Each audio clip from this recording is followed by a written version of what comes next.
Hi guys, welcome back to The Baseline. Thank you so much for joining me today. Hope you guys are having a great day, great night, and a great life.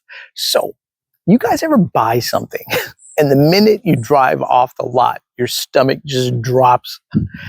That quiet panic, that, oh God, what did I just do? Now, imagine that feeling, but it's not a car or any other item. It's a 30-year mortgage. Because right now, that same buyer's remorse is spreading across America like a silent flu. And it's not because people are careless. It's because the system was built to make them feel that way. And I can imagine everyone feels it. You could probably feel it, like something's off, right? The numbers don't lie, but they don't necessarily add up either. Renting feels like throwing away money. Buying feels like you're drowning. And yet both sides swear they're right. So tonight, we're not just asking, should you buy or should you rent? We're asking, why is that even a choice? Because as of late 2025, the median home in America costs 8.5 times the median income. Now, renting a median place, around $1,800 a month. Buying it closer to $2,700. The gap is like $800. That's not a small difference. That's groceries, gas, insurance, or your peace of mind. And this isn't just a math problem. It's a social experiment. Millions of Americans are being told homeownership equals success, while the numbers quietly prove most can't afford to pass that test. Now, if we go back to 2015, buying was 22% cheaper than renting. Now, by 2024, it flipped. Renting became 21% cheaper than buying. So let that sink in for a moment. In 9 years, the American dream went from owning something to run from it. So think about it like this. In 1960, a home cost about 2.5 times your income. That meant you could work, save, and buy a modest place. Now, today, it's 8.5.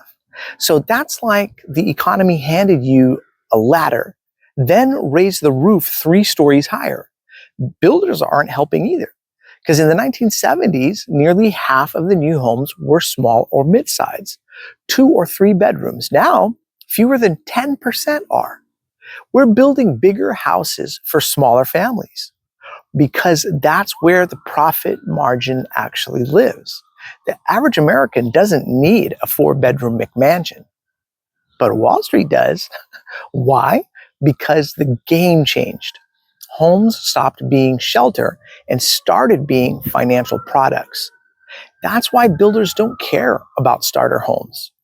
Investors care about yield, and yield doesn't fit in a 2-bedroom.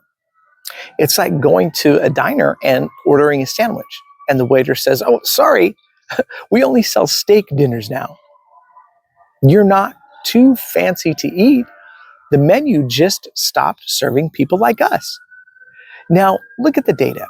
Concrete, lumber, land, insurance, everything that touches a home has doubled or tripled.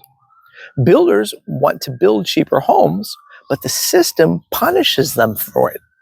It's capital version of a catch-22, or capitalism's version of a catch-22. We could make it affordable, but that wouldn't be profitable, is what they're saying. Imagine if hospitals said that. We'd love to treat small injuries, but big surgeries, they pay a lot better. That's exactly how housing is working today. And people sense it. They see the charts, they feel the squeeze, and they start asking, should I buy? Should I rent? What's the smarter move? But that question misses the real story, because the deck isn't just stacked, it's actually weighted. There's a formula the elites quietly use. Take the median home price and divide it by 12 times the median rent. Under 15? Well, buy. Between 16 and 20? That's your call. Over 21? Rent. Now, you know what number we're sitting at right now nationally? 16.6, right on the edge. The illusion of choice. It's like flipping a coin where both sides are heads. And The bank's heads, credit score, that's another gatekeeper. At 717, you're paying around 7.4% interest. At 800, you drop to 6.2. Now, that's a 300 monthly penalty for not being perfect in a system designed to trip you.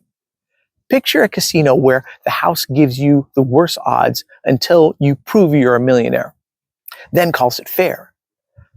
Then there's geography. The same $435,000 medium price home in Los Angeles, you get like 1,000 square foot box. In Oklahoma City, 3,000 square feet and a backyard big enough to film a commercial. Now, that's not preference, that's economic migration. People aren't chasing dreams, they're running from the math. And it's the Great Migration 2.0. Not about race this time, but about affordability. Instead of cotton fields, it's corporate landlords. Instead of freedom, it's lower property taxes. And underneath it all sits politics, regulations, zoning, taxes, the quiet fingerprints of power. Because business is politics and real estate is the campaign that never ends.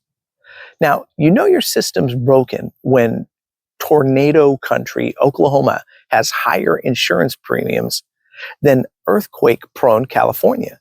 And still, people are moving there. Now, that's not bravery, that's desperation with a U-Haul logo on the side. Now, insurance, by the way, is the new villain no one's naming. And in California alone, 7% of pending home sales collapse at the finish line because buyers suddenly discover their insurance quote and realize they can't afford to close. Now imagine qualifying for your dream home, only to have it revoked by the fine print. Politics matter here. People fled New York and California during lockdowns, not just because of taxes, but because of regulation. The regulation that suffocates small owners. Now, states like Tennessee and Florida welcome them with sunshine and looser rules. But what was the result? Two Americas, one priced out, one cashed in. It's like watching the same Monopoly game played on two boards. One where you collect $200 for passing go, and another where the banker pockets it first. So timelines matter too. If you're moving in under 3 years, rent. If you'll stay 7 or more, buy. But most people aren't even planning that far because the system trained them to survive month to month. And phase of life, that's the quiet variable. Single equals mobility. Married with kids equals stability. Entrepreneur equals chaos. And the economy doesn't just sell homes, it sells identity. It tells you who you're supposed to be by what you can finance. All right, guys, do I have this all right? Do I have it all wrong? Please put it in the comment section below. I look forward to reading and hearing all of your guys' opinions, and I will look forward to catching you on the next round of the baseline. All right, cheers, everybody.